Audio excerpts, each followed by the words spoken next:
My name is Mary, and for nearly 8 decades, I've been the steadfast cornerstone of my household, dedicating my life to nurturing and maintaining its warmth and comfort as a devoted housewife. Throughout the years, my husband David and I have sought solace in the simple pleasures of life, cherishing moments of respite away from the chaotic hustle and bustle of city living. Our son, Charles, embarked on his own journey of matrimony 4 years ago, exchanging vows with the charming Lisa and subsequently relocating to her hometown. This significant milestone in Charles's life marked a new chapter for our family, one that promised both joy and inevitable adjustments. Little did we anticipate the complexities that would emerge in the wake of this union. As David and I sat down to discuss our retirement plans, our tranquil reverie was interrupted by an unexpected message from Charles. His request to visit us for a week, though seemingly innocuous, sparked a whirlwind of apprehension within us.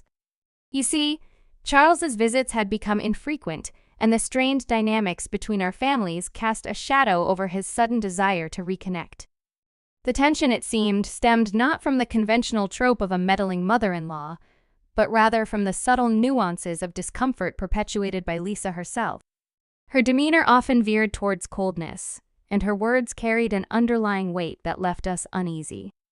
The thought of navigating these unspoken tensions during Charles and Lisa's impending visit filled me with a sense of trepidation. When the day of their arrival finally came, the air was thick with anticipation, and exchanges were kept to a minimum.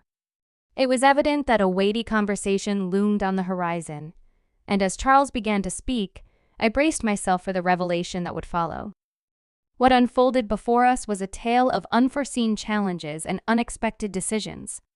Charles confessed to the precarious financial situation plaguing his employment and expressed his desire to forge a new path in life. His words hung in the air, heavy with implications that hinted at a deeper rift within his own household. As I listened to Charles's account, I couldn't help but reflect on the choices that had led him to this juncture. His decision to distance himself from us post-marriage suddenly made sense, as did his longing for refuge in Lisa's hometown. Yet beneath the surface, I sensed a narrative of familial discord and emotional strain that transcended geographical boundaries. In the midst of Charles's confession, Lisa's voice chimed in, offering a perspective that shed light on the complexities of her own struggles. Her candid admission of tension within her family dynamics struck a chord within me, reminding me of the delicate balance we all strive to maintain in our relationships. David and I had envisioned our twilight years as a time of serenity and tranquility, a period marked by the simple pleasures of life. Our recently renovated home, a labor of love, stood as a testament to our aspirations for a peaceful existence. Yet, as we confronted the realities of Charles and Lisa's plight, it became increasingly clear that our capacity to provide support, both physically and emotionally, was reaching its limits. In the end, as we grappled with the weight of Charles and Lisa's revelations, one truth remained steadfast. The bonds of family, though tested and strained, endure through the trials of life. And as we navigated the uncertain terrain of the days ahead, we did so with the understanding that love, in all its complexity, is the guiding force that binds us together, now and always. Taking deep breaths to steady myself, I endeavored to articulate our sentiments to Charles and Lisa. "We truly appreciate your enthusiasm for a renovated home," Lisa began, "but the truth is, we're genuinely looking forward to enjoying it ourselves." Despite our attempts to convey our reservations, they seemed adamant about their decision to move in with us, brushing aside our concerns with reassurances. Anxiety gnawed at me as I contemplated the impending prospect of cohabitation. "Isn't next week too sudden?" I voiced my apprehensions, hoping to prompt a reconsideration of their plans. David echoed my sentiments, expressing similar worries about the abruptness of their decision and the need to consider Lisa's parents and our own preparations. Yet, despite our reservations, the young couple remained unwavering in their assurances. "It's okay, don't worry about it," they chimed repeatedly, as if to quell our unease. A week later, they made themselves at home in our midst, only to retreat to their previous residence shortly afterward. The strain of supporting them financially, coupled with the realization that Lisa may have ulterior motives, weighed heavily on our minds. "We have our limits," David remarked, his voice tinged with concern. "We can barely manage our mortgage payments as it is. The thought of shouldering the burden of supporting both of them is simply too much, especially considering Lisa's apparent intentions." "I completely agree," I concurred, feeling a pang of disappointment at the turn of events. "We can't allow ourselves to be taken advantage of. We need to assert our boundaries and make it clear that this living arrangement is untenable." As we contemplated our future, the prospect of upheaval loomed large in our minds. "Every aspect seems to require preparation and adjustment," I mused aloud, feeling a sense of unease at the thought of our peaceful existence being disrupted. The following day, I mustered the courage to call Charles, hoping to convey our reluctance to continue with their living arrangement. "Living together is just too hard for us," I explained apologetically. "Your father feels the same way. We hope you understand, and perhaps it's time for you two to find a new path forward." I had hoped that my words would resonate with him, but his response left us stunned. "Actually," he began, his tone betraying a sense of determination, "I've already made the necessary arrangements to move in tomorrow." Despite our protests, it seemed Charles and Lisa were resolute in their decision. The next day, as the sound of a moving truck echoed through our neighborhood, we watched in resignation as they stepped into our living room, seemingly oblivious to our concerns. "Hello!" Lisa exclaimed cheerfully, her enthusiasm palpable despite the exhaustion of their journey. "We've finally arrived and I could really use a cup of coffee, Mary. Would you mind making one for me?" As I stood there, grappling with a mixture of frustration and resignation, I couldn't help but wonder how this first interaction would shape our future together. With a genuine eagerness to accommodate, I responded enthusiastically to Lisa's request. "The kitchen is just through here," I offered, gesturing towards the back room. "I'll show you where everything is and how to use it.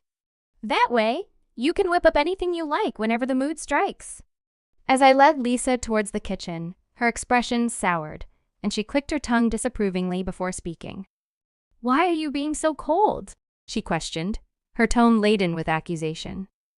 "We've seriously considered our future, even proposed living together. I never imagined I'd have to prepare a simple cup of coffee myself."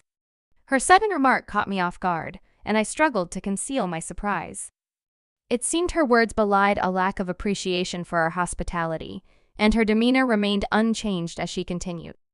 "Living in this house means we can save a lot on expenses, right? Plus, there's the possibility of inheritance in the future. I never imagined we'd be so fortunate." Lisa made no effort to contribute to household chores or laundry, instead opting to criticize me with each glance. Her casual mention of inheritance struck a discordant note, and I couldn't help but feel a sense of unease at her lack of tact. It appeared that Charles was aware of her attitude, yet remained silent on the matter.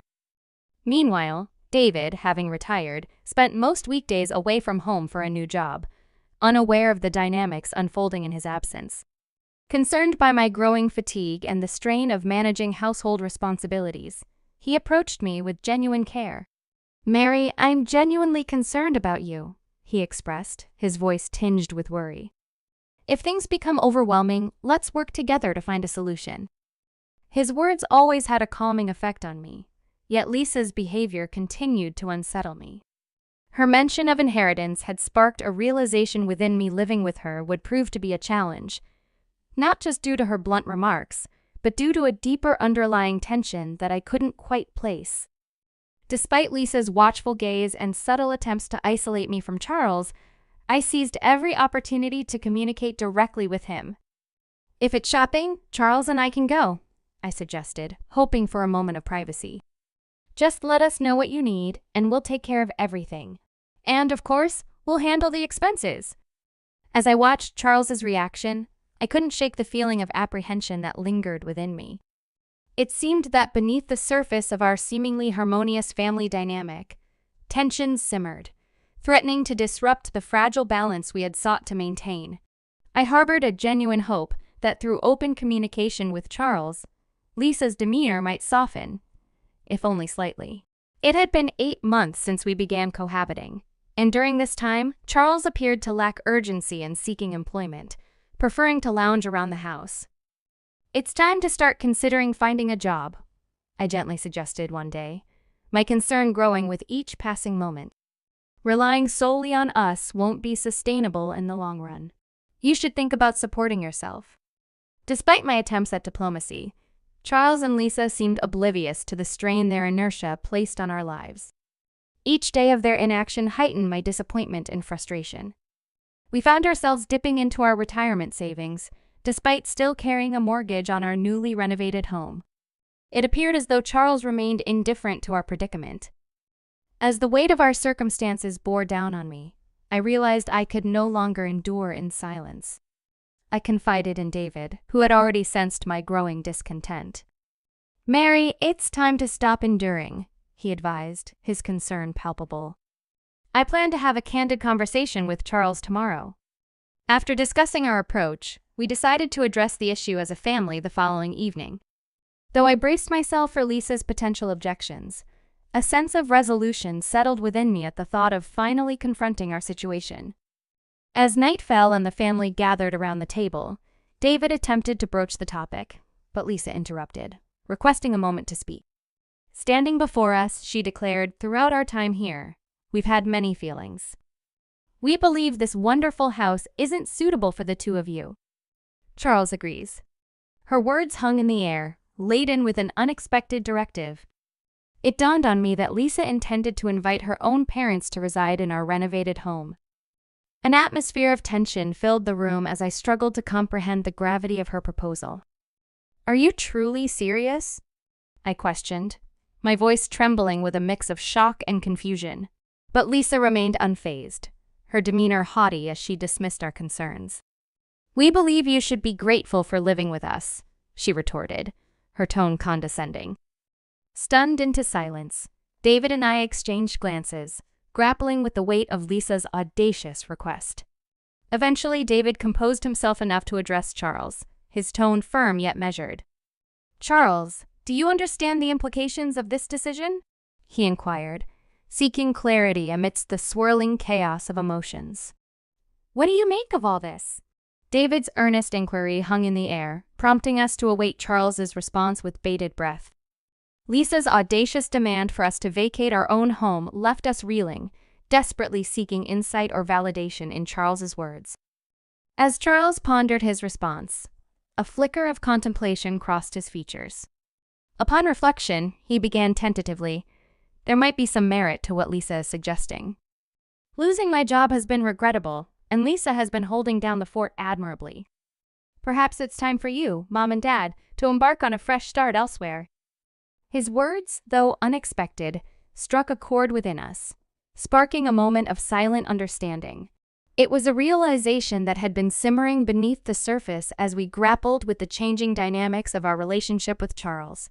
He was our cherished only child, and while we had never intended to coddle him excessively, his union with Lisa seemed to have altered his outlook drastically. As we exchanged glances, a tacit agreement passed between us, acknowledging the need for a new chapter. Yet, amidst our contemplation, Lisa interjected with a sharp retort. "Why rely on silent communication?" she challenged, her tone laced with disdain. "If you have time for that, you should be packing your bags and leaving this house."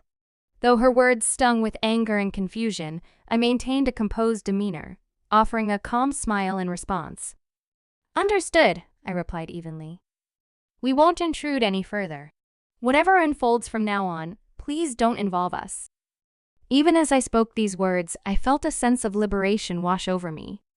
It was a declaration of independence from the tumultuous circumstances that had engulfed us, a resolve to chart our own path forward.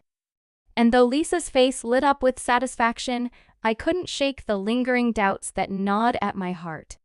As the day of departure loomed, I found myself grappling with a mixture of emotions. On one hand, there was a palpable sense of relief at the prospect of escaping Lisa's oppressive presence. Yet beneath the surface there lingered a nagging uncertainty about the future that awaited us. As David busied himself with preparations for our move, his enthusiasm for the prospect of a new beginning was palpable. "We'll turn this into an adventure," he declared optimistically, his eyes alight with excitement as he sifted through our belongings. And though we had yet to settle on our next destination, I couldn't help but feel a glimmer of hope amidst the uncertainty. It was a reminder that even in the face of adversity, there was always the potential for renewal and growth. And as we embarked on this new chapter, I resolved to face whatever challenges lay ahead with courage and determination. Trusting in David's guidance, we embarked on a journey filled with uncertainty, packing only the essentials as we bid farewell to our home. Deep down, I harbored a faint hope that Charles would intervene at the 11th hour, but his silent acquiescence, coupled with Lisa's smile, spoke volumes. The fragility of family bonds weighed heavily on my mind during our journey, yet strangely, I felt a sense of liberation and clarity. Perhaps it was the relief of escaping Lisa's domineering presence that lifted my spirits. As the landscape outside our window shifted, David revealed his surprise. "We're almost there," he announced, his tone tinged with excitement. Puzzled, I inquired about our destination, only to learn that he had secured a room in a luxury condominium, meticulously tailored to our preferences. Located on the second floor to accommodate my fear of heights, the apartment boasted amenities beyond our wildest dreams: a dedicated reading space, a well-equipped gym, and a serene communal bath. It was a far cry from our previous abode, and I couldn't help but express my gratitude. "I never imagined we'd live somewhere like this," I marveled, my disbelief evident. David's reply was tinged with warmth as he revealed the extent of his planning. "It ensures our peace of mind in our old age," he affirmed, his smile reflecting a sense of contentment. Despite the challenges ahead, David's optimistic spirit buoyed our resolve as we tackled the tasks of settling into our new home. The following day, we navigated the bureaucratic maze of real estate procedures, selling our old house and settling our mortgage with our savings. With the weight of financial burdens lifted, we found ourselves feeling lighter, our hearts brimming with newfound hope. Meanwhile, Charles and Lisa embarked on their own journey, embracing their new family structure with Lisa's parents by their side. As we heard snippets of their newfound contentment, I couldn't help but envision the joy they must be experiencing in their fresh start. However, amidst the flurry of change, a call from Lisa unexpectedly pierced the tranquility, signaling a potential shift in our intertwined destinies. "Hello, Mary. It's Lisa. Have you settled into your new home yet? You're not living in a park, are you? If something were to happen to you, please don't rely on us. It would be troublesome." Lisa's voice, filled with concern or perhaps something else, echoed through the phone. Despite her attempt at casual conversation, tension hung in the air as I grappled with my emotions. "Speaking of parks, our new home overlooks a beautiful park," I responded, my tone cautious. "But, Lisa, there may come a time when you have to face reality." I didn't intend for our conversation to escalate into a heated exchange, but overwhelmed by my emotions, I couldn't help but hint at the underlying tensions. "Mary, have you gone mad?" Lisa retorted, her voice tinged with annoyance. "No need to worry. Charles and I are living very happily. Goodbye." With that, she abruptly ended the call, leaving me to ponder the implications of our conversation. Lisa's obliviousness to the deeper meaning behind my words only served to exacerbate my frustration. For days afterward, the encounter replayed in my mind, each time stoking the embers of resentment towards Lisa's attitude. Despite my lingering animosity, a part of me couldn't help but anticipate the challenges they might face in the future. A few days later, as if on cue, we received a call from the real estate agent handling the sale of our old house. David and I shared a knowing glance, our excitement palpable. However, our jubilation was short-lived, as an urgent call from Charles disrupted the tranquility. His voice, fraught with anger and frustration, accused us of neglecting to inform them of the impending sale. "Why didn't you tell us about this? We didn't hear anything about selling the house. Now we're suddenly receiving an eviction notice from the realtor." Charles's accusations cut through the air, revealing his inner turmoil. It was the opportunity we had been waiting for, the chance to assert our stance. Calmly, David began to address Charles's accusations, unraveling the complexities of the situation. "Charles, I understand your frustration," David began, his voice steady. "But it's not as simple as you think. Ideally, you should have contributed to paying off the mortgage on that house." As Charles's shock and disappointment became apparent, I couldn't help but notice a shift in his demeanor. The confident facade he once wore seemed to crumble, replaced by a vulnerability that hinted at a deeper conflict within him. In this moment, I whispered to David, I struggled to see him as Charles, the son we raised with love. It was a revelation that struck us deeply. Perhaps our true family now comprised only the three of us, stripped of wealth and resources. David's suggestion hinted at the possibility that all four of them were, in fact, penniless. Our investigations uncovered a troubling truth. Since they began living together, they had succumbed to the allure of gambling, plunging into a vortex of debt. Day after day, they became ensnared by the seductive pull of gambling. The men abandoned their jobs, while the women neglected their household responsibilities. Their lives revolved around the thrill of gambling, oblivious to the mounting consequences. "Why are you prying into our financial affairs?" Lisa's voice, laced with hostility, pierced through the phone line, directed at us. Her aggression was palpable, leaving us taken aback by her confrontational demeanor. Gathering my composure, I addressed Lisa calmly but firmly. "Your arrogance is truly astonishing," I replied. "It's time for all of you to consider your next move. The new tenants are set to move in within days, so you should start looking for alternative accommodations." Lisa's response lacked remorse or introspection. There was no hint of regret in her words, only defiance. As the gravity of the situation sank in, it became clear that any hope for reconciliation had faded. Moreover, I felt compelled to convey a warning regarding the impending tenants of our former home. The man who had agreed to purchase the house had a formidable appearance, which might evoke fear upon first interaction. However, despite his intimidating demeanor, he had shown understanding and kindness. Understanding our urgency, Lisa reluctantly acquiesced, acknowledging the need to vacate the premises promptly. However, she pleaded for more time to secure alternative housing arrangements.